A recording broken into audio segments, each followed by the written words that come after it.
All right, Yield Nerds episode 126. And this time I'm going to venture out of my comfort zone yet again and look for growth stocks and also keep my balance with fixed income because that is kind of who I am at this stage of the economic cycle. And there I am. That is how I look after my morning workout, which consists of walking from my bedroom to go make instant coffee. Having said all of that, I still have my eggs and my semiconductor chips and my submarines close by. So let's dive deeper. We are up to 340 subscribers. Thank you for your support. If you're new, I would suggest you look at the Yield and Income Investing Roadmap, which walks through this series in sequential order. And remember, I do not have magical powers. Please make sure you check anything you hear or see today. Well, the agenda for today has four parts. We're going to take a quick look at the market temperature. And, I reviewed a tech filter the previous time, and I'm going to try and see if I can give it a growth angle instead of a value angle. Because previously I was looking for both a tech stock and also with good fundamentals. And what if we threw that, caution to the wind and said, all I want is growth? And that is what I will be doing this time. And then, as always, I will review my trades and next steps. How have the markets been doing? Frankly, hot and sizzling for this year so far. Just this last month, the S&P up 2.6%, the Nasdaq up 5% this last month alone. My piddly portfolio is 0.65%, not really anything to start squawking about, but I get to sleep easy every night. I don't have the ups and downs, but the market is having mostly ups, so maybe I'm the one who should rethink, and that is what I'm trying to do. If you have been following my channel, you will know that I am very, very slowly migrating into the equity market.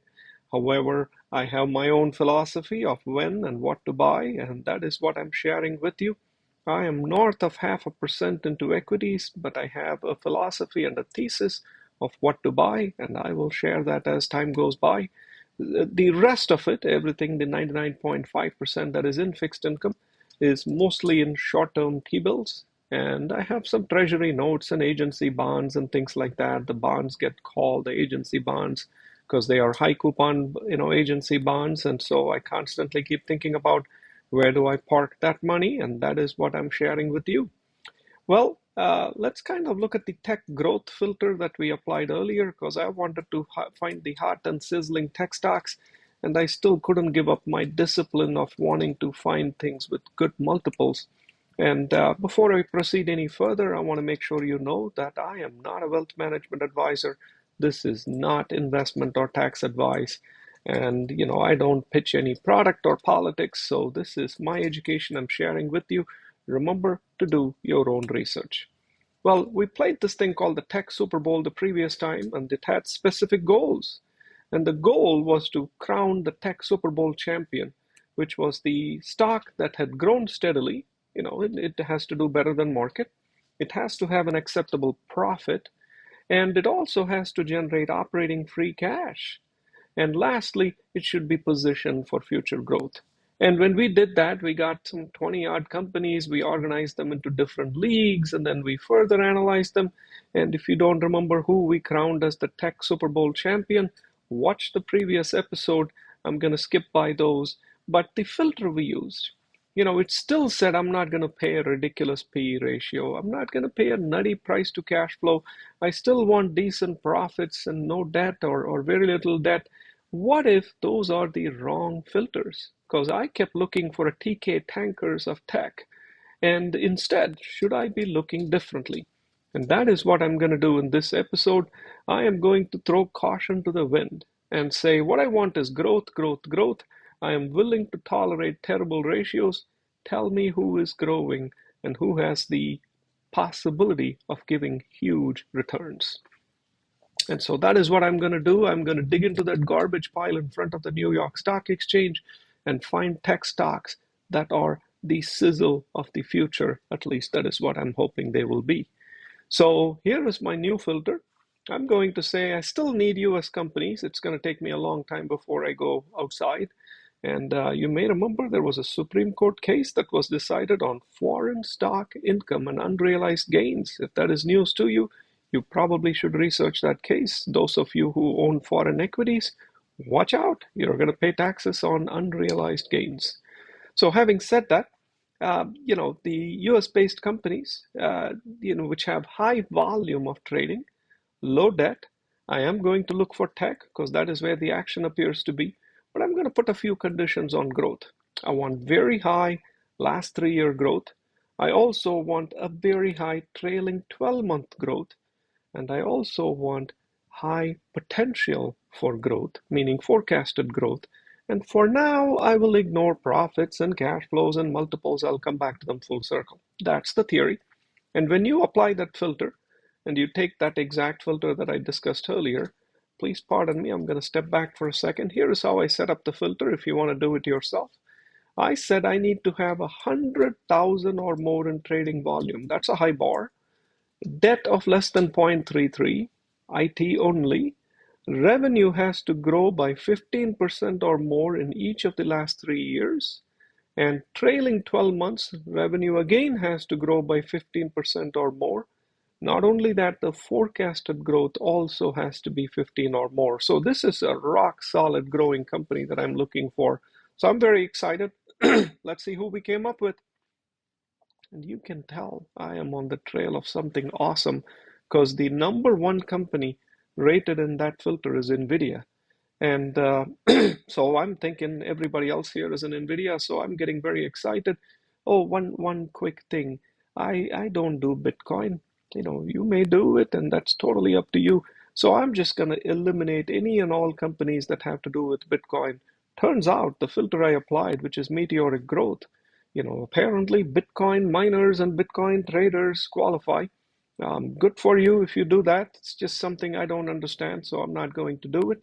So I'm going to look at the remaining companies and start diving deeper. And so who's left? We have NVIDIA. I have no idea what their peak is, but they've appreciated 226% just this year. I don't get the itch to buy them and hope that the prayer continues, so not my jam. The rest of the companies, there is a company called Ouster. Ouster is in machine vision. You're going to see machine vision show up a lot. And so I'm taking note. Ouster is located in many of the cars to try and locate, when you have a teenage kid and they're trying to back up the car and it starts going beep, beep, beep, there's a little bit of radar, a little bit of LiDAR. And LiDAR does machine vision, it detects objects. And so that is what Ouster does, a very interesting company. REKR Technologies, also a machine vision based company. And they, sit in little cameras on the side of highways. And if you watch true crime shows and they say, it was a great Toyota, we think it's in the late 2000s, we don't know, it went by here. REKR Systems takes care of all of that. They tell you it was a 2007 Toyota, this particular model, this particular make, 4D camera, and so they do traffic monitoring to do a whole bunch of things. Interesting company again. ONDS Systems is a really small company, but very, very interesting. But it's a little too small for me to look at them seriously, so I passed on them. Navitas is a gallium nitride semiconductor company, extremely interesting potential. As long as there is growth, I will look at them.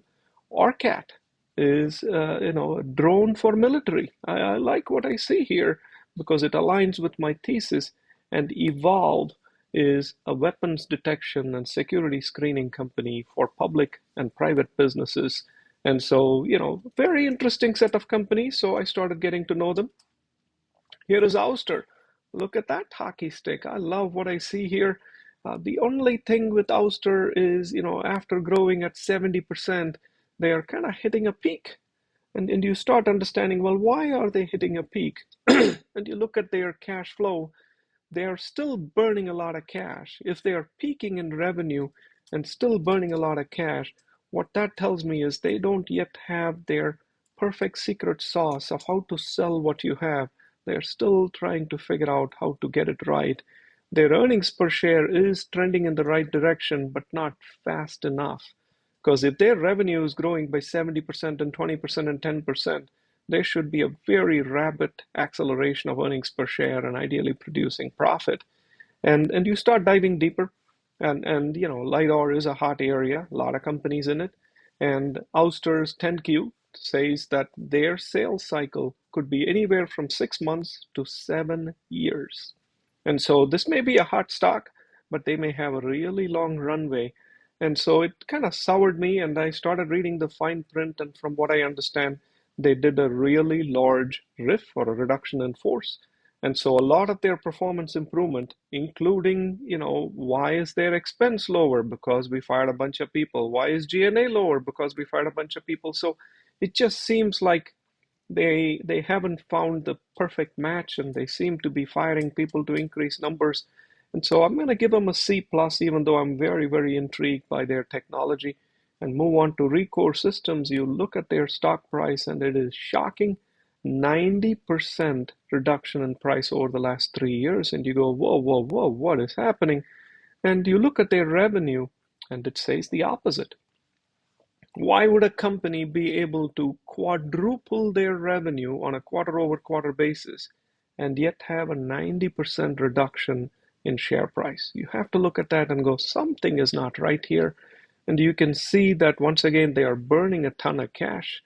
And you start digging deeper, and REKR tells you in no uncertain terms that they do not have sufficient funds even for the next 12 months of operations.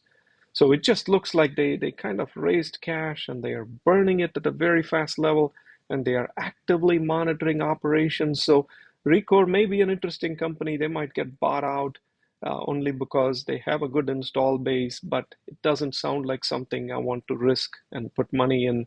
And so unfortunately, I'm sorry, REKR. I hope I'm wrong, but I'm going to give you a D. So now we go to Navitas. It's a gallium nitride semiconductor chip.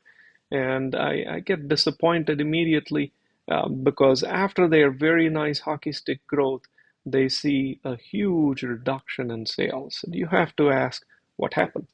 I'm willing to throw away the ratios, the PE ratios and cash flow ratios, but I have to see solid increase in sales that is continuing now and into the future. So Navitas is unable to turn a profit. Their revenue is decreasing.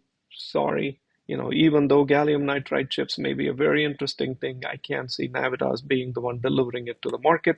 And then I go to ONDS Systems. ONDS, remember, is another LiDAR company, and they are not able to achieve steady revenue. And we discussed this before. The reason they can't is because they take anywhere from 6 months to 7 years to sell into a customer. So once in a while they get a customer, and then it takes several years, and just not really my cup of tea. Then I go to RCAT. RCAT has that jam. I like what I see here. RCAT's revenue is going up on a beautiful hockey stick. RCAT's earnings per share is going again from a deep negative towards positive. The only thing is RCAT is spending a lot of operating cash on something, and you try to figure out what that something is. Turns out RCAT is making multiple acquisitions. They've made 4 acquisitions, and that is why their revenue is going up. But this is a company that has 10 million of undelivered orders that are already on the books. Without doing too much work, they can easily double their sales. And what they do tell you is, hey, the reason we are spending all of this money and we are able to sustain operations is because we just sold 8.5 million of shares. And that is the cash flow that enables us to continue.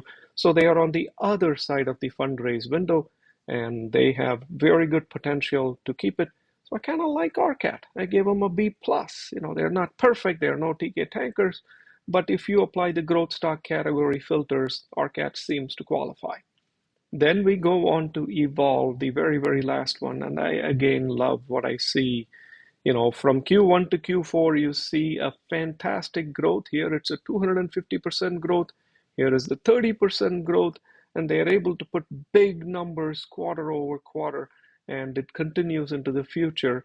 And you take a peek and under the covers and say, what do they do? And they say 1.3 billion visitors have been screened by our systems. And you go to any of the iconic venues, sports stadiums, arenas, and as you walk by, they do a quick check of your backpack. That is what this is.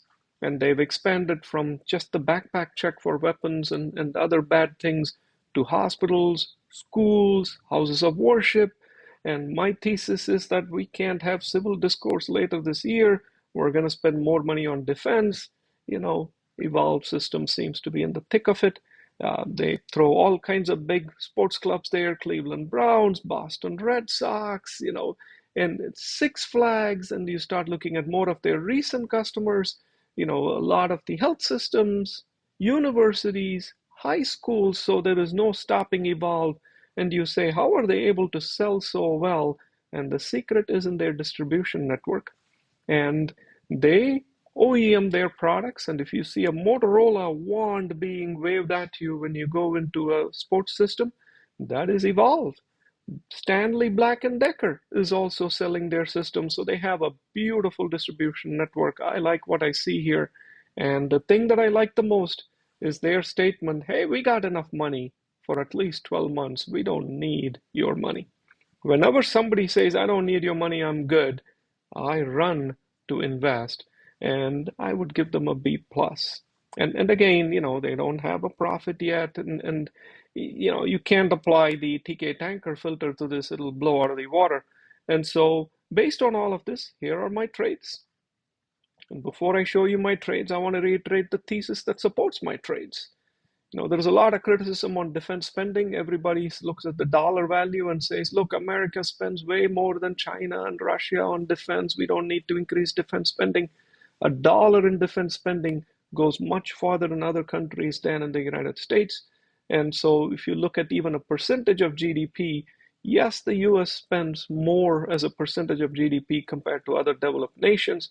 However, we do support conflict in many parts of the world. We take a leadership position there, and it's a new world with more conflict, not less. So my thesis is that defense and security spending will be going up, not down. And not only that, this is from the CBO. The defense spending is going to get more on the outsourcing track and less on the insourcing track. And all of that informs me. And I put a thesis out there saying I'm going to continue to reap the 6% state tax-free yield that I'm able to get, but I am going to also hold true to my heart that geopolitical stability is not there and may not be there for a while. We're not going to be able to disagree agreeably, and that means I'm going to be in fixed income in the short term, but I am going to look at tech stocks that align with the thesis on food, energy, security, and defense. So where does that take me? Yes, I bought some Evolve and I bought some RCAT because they align with my thesis. You do you. Remember to do your own research. And so my holdings, TK Tankers is still my most attractive holding. Cal-Maine Foods on the food side. So I generally have food, energy, military, and one preferred stock. And last week I bought a couple of tech stocks, and my latest AI military stock is REKR and Evolve. So we'll see how it goes. Remember, even a broken clock is right twice a day. Make sure you check my work, and good luck, yield nerds. Have a good day.